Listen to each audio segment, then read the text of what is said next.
Praise the Lord. സങ്കീർത്തനങ്ങൾ 102 അധ്യായം അതിൻ്റെ 1 മുതൽ 28 വരെയുള്ളതായ വേദവാക്യങ്ങൾ.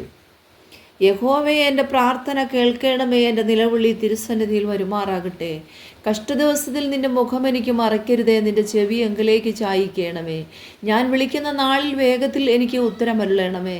എൻ്റെ നാളുകൾ പുക പോലെ കഴിഞ്ഞു പോകുന്നു, എൻ്റെ അസ്ഥികൾ തീക്കൊള്ളി പോലെ വെന്തിരിക്കുന്നു. എൻ്റെ ഹൃദയം അരിഞ്ഞ പുല്ലുപോലെ ഉണങ്ങിയിരിക്കുന്നു.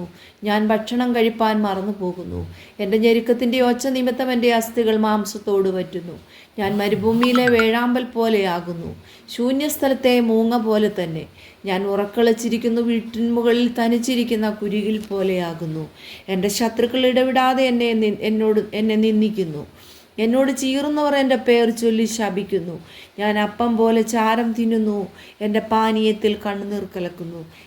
നിൻ്റെ കോപവും ക്രോധവും ഹേതുവായിട്ട് തന്നെ നീ എന്നെ എടുത്ത് എറിഞ്ഞു കളഞ്ഞുവല്ലോ. എൻ്റെ ആയുസ് ചീഞ്ഞു പോകുന്ന നിഴൽ പോലെയാകുന്നു. ഞാൻ പുല്ലുപോലെ ഉണങ്ങിപ്പോകുന്നു. നീയോ യഹോവേ എന്നേക്കുമുള്ളവൻ. നിന്റെ നാമം തലമുറ തലമുറയായി നിലനിൽക്കുന്നു. നീ എഴുന്നേറ്റ് സിയോനോട് കരുണ കാണിക്കും. അവളോട് കൃപ കാണിപ്പാനുള്ള കാലം, അതെ, അതിന് സമയം വന്നിരിക്കുന്നു. നിന്റെ ദാസന്മാർക്ക് അവളുടെ കല്ലുകളോട് താല്പര്യവും അവളുടെ പൂഴിയോട് അലിവും തോന്നുന്നു. യഹോവ സിയോനെ പണികയും തൻ്റെ മഹത്വത്തിൽ പ്രത്യക്ഷനാകുകയും അവൻ അഗതികളുടെ പ്രാർത്ഥന കടാക്ഷിക്കുകയും അവരുടെ പ്രാർത്ഥന നിരസിക്കാതെ ഇരിക്കുകയും ചെയ്തതുകൊണ്ട് ജാതികൾ യഹോവയുടെ നാമത്തെയും ഭൂമിയിലെ സകല രാജാക്കന്മാരും നിന്റെ മഹത്വത്തെയും ഭയപ്പെടും. വരുവാനിരിക്കുന്ന തലമുറയ്ക്ക് വേണ്ടി ഇത് എഴുതി വയ്ക്കും. സൃഷ്ടിക്കപ്പെടുവാനുള്ള ജനം യഹോവയെ സ്തുതിക്കും. യഹോവയെ സേവിപ്പാൻ ജാതികളും രാജ്യങ്ങളും കൂടി വന്നപ്പോൾ സിയോനിൽ യഹോവയുടെ നാമത്തെയും യെരൂശലേമിൽ അവൻ്റെ സ്തുതിയെയും പ്രസ്താവിക്കേണ്ടതിന് ബദ്ധന്മാരുടെ ഞെരുക്കം കേൾപ്പാനും മരണത്തിന് നിയമിക്കപ്പെട്ടവരെ വിടുവിപ്പാനും യഹോവ തൻ്റെ വിശുദ്ധമായ ഉയരത്തിൽ നിന്ന് നോക്കി സ്വർഗത്തിൽ നിന്ന് ഭൂമിയെ തൃക്കൺ പാർത്തുവല്ലോ.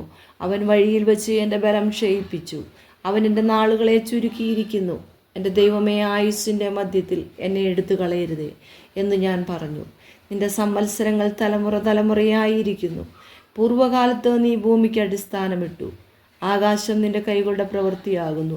അവ നശിക്കും, നീയോ നിലനിൽക്കും. അവയെല്ലാം വസ്ത്രം പോലെ പഴകിപ്പോകും, ഉടുപ്പ് പോലെ നീ അവയെ മാറ്റും. അവ മാറിപ്പോകുകയും ചെയ്യും. നീയോ അനന്യനാകുന്നു, നിന്റെ സംവത്സരങ്ങൾ അവസാനിക്കുകയുമില്ല. നിന്റെ ദാസന്മാരുടെ മക്കൾ നിർഭയം വസിക്കും. അവരുടെ സന്തതി നിന്റെ സന്നിധിയിൽ നിലനിൽക്കും.